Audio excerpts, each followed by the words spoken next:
গিয়ে শুরুতে দেখা যায় অভির বাবা অভির ঠাম্মিকে হাত ধরে নিচে নেমে নিয়ে আসছে। ঠাম্মি বলে, আমি তো স্বেচ্ছায় ঘরে বসে নেই, ঈশা ঠিকই বলেছিল, তোর ছেলের জ্বালায় আমাদের ঘর বন্দি হয়ে বসে থাকতে হবে, বুঝতে পারলি? উফ, লজ্জায় আমার মাথা কাটা যাচ্ছে। সকালবেলা উঠে বউয়ের সঙ্গে নাচতে শুরু করে দিয়েছে। অভির বাবা বলে, আচ্ছা ছাড়ো, ঠিক আছে, তুমি এখানে এসে বসো। ঠিক তখনই অভির মা বলে, মা চা নিয়ে চলে এসেছি। এদিকে অভি ঠাম্মিকে বলে, কি ঠাম্মি, সকলকে বলেছো সকাল সকাল শাহরুখ খান আর দীপিকা পাড়ুকোনের রোমান্টিক ডান্স দেখলে? বলেছো তো সবাইকে? ঠাম্মি বলে, দেখলি আমাকে কেমন রাগাচ্ছে, দেখলি? এটা ভালো হচ্ছে না কিন্তু, বলে দিচ্ছি, আমি কিন্তু সোজা কাশি চলে যাব। অভি বলে, কাশি যাবে? না না ঠাম্মি, আমি বলছি কাশি যেও না, কাশিটা না খুব ব্যাকডেট।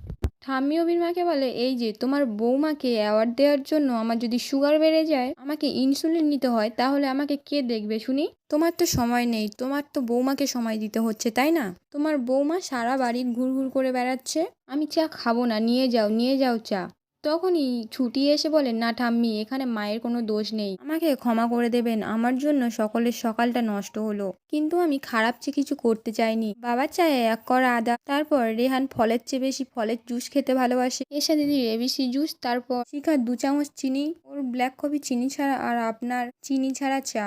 তখনই অভির মাকে বলে, দেখেছো মা, কেমন লক্ষ্মীবন্ত বউ বিয়ে করে এনেছি, ঠাম্মি চাটা খেয়ে নাও। ঠাম্মি তখনই উঠে চলে যাবে, আর অভি বলে, কি হলো ঠাম্মি, ভালো তো লেগেছে তোমার চাটা, খেয়ে নাও পুরোটা। ঠাম্মি বলে, 1 চুমুক খেয়েছি, এটাই যথেষ্ট, এর থেকে বেশি কিছু আশা করো না। অন্যদিকে শতরূপা ছুটিকে এসে বলে, ছুটি, তুমি কি করে জানলে কে কিরকম চা খায়? ছুটি বলে, মা আমি লক্ষ্য করেছি কে কিরকম চা খায়, তাই আমার মনে ছিল। এদিকে অভি এসে অভির মাকে বলে, তোমাদের 2 বন্ধুর কথাবার্তা যদি শেষ হয়ে থাকে তাহলে ছুটিকে ছাড়ো, আমার অফিসে যেতে হবে, তো আমার জামা কাপড় না বের করে দিলে আমি কি পরে যাব ছুটি? এদিকে এসে পরীকে এসএমএস করতে থাকে যে, পরী তুমি কখন আসবে? এদিকে তো নাটক আর সহ্য করা যাচ্ছে না। ছুটি বলে, স্ট্রং ইন্ডিপেন্ডেন্ট লোকের কি নমুনা, শুনুন, আমি রোজ সবটা গুছিয়ে দিয়েই বেরোই, আজ কিছু একটা হয়ে গেছিল, তাই এত কিছু করার কোনো দরকার নেই, বলছি আর কি কিছু ভুলে যাচ্ছেন আপনি? অভি বলেন, না। তখনই ছুটি ফোনটা দেখিয়ে বলে, এটা কি? এই যে মিস্টার স্ট্রং ইন্ডিপেন্ডেন্স মানুষ,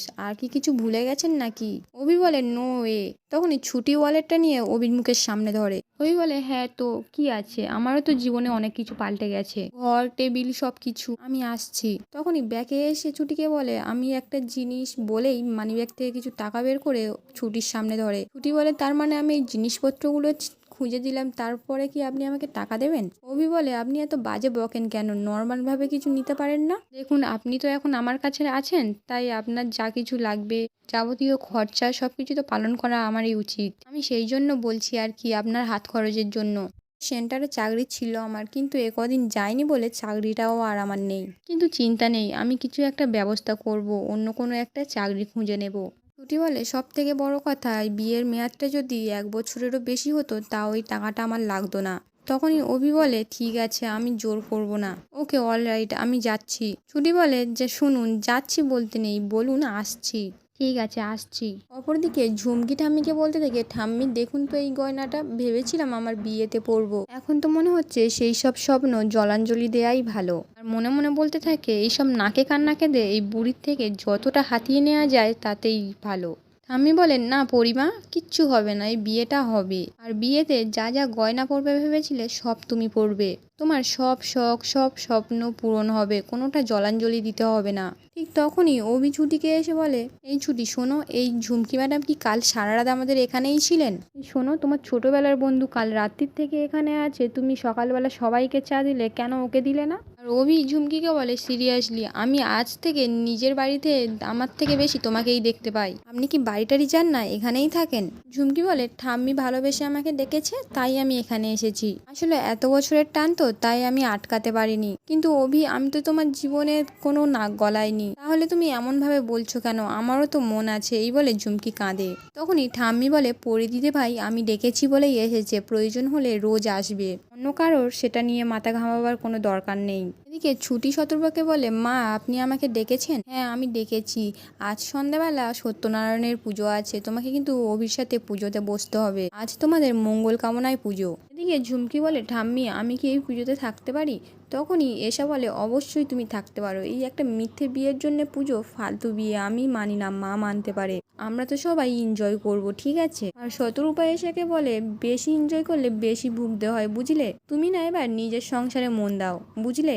যখন তখন বাপের বাড়িতে এসে সেখানে বসে খেয়ে আবোল তাবোল মন্তব্য করা, এগুলো একটু বন্ধ করো। নিজেরটা বোঝো কেমন? এটা মঙ্গল কামনায় পুজো হচ্ছে, তোমার এই অলক্ষণে কথাগুলো বলো না। সবচেয়ে বড় কথা, তোমার ভাইয়ের জন্য পুজো হচ্ছে, কেমন? তখনই ঠাম্মি জয়কে বলে, জয়, তোর বউ যে এই শাসনটা করছে না, এই শাসনটা একটু তোর ছেলেকে করতে বল, তাহলে একটু যদি জ্ঞান হয়। পরিমা আমাদের অতিথি, তার ওপর কোনো দুর্ব্যবহার আমি বরদাস্ত করব না। ঝুমকি বলে, না না ঠাম্মি, তুমি অভিকে কিছু বলো না, আমার খুব কষ্ট হয়। আসলে আমার মনে হয় ছুটি আমাকে খুব একটা পছন্দ করে না, তো তাই হয়তো অভি আমাকে এমনটা কথা বলছে।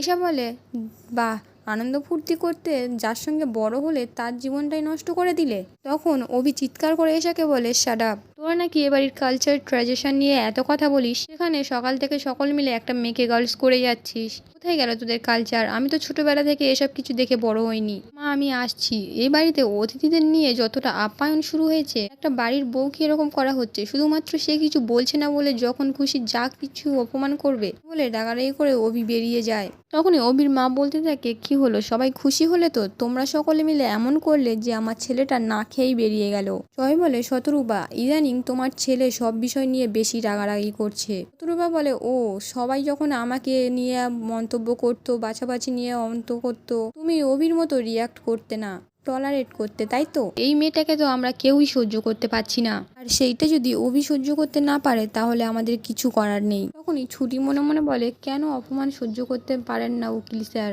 আপনার অপমানে তো আপনার কিছু যায় আসে না।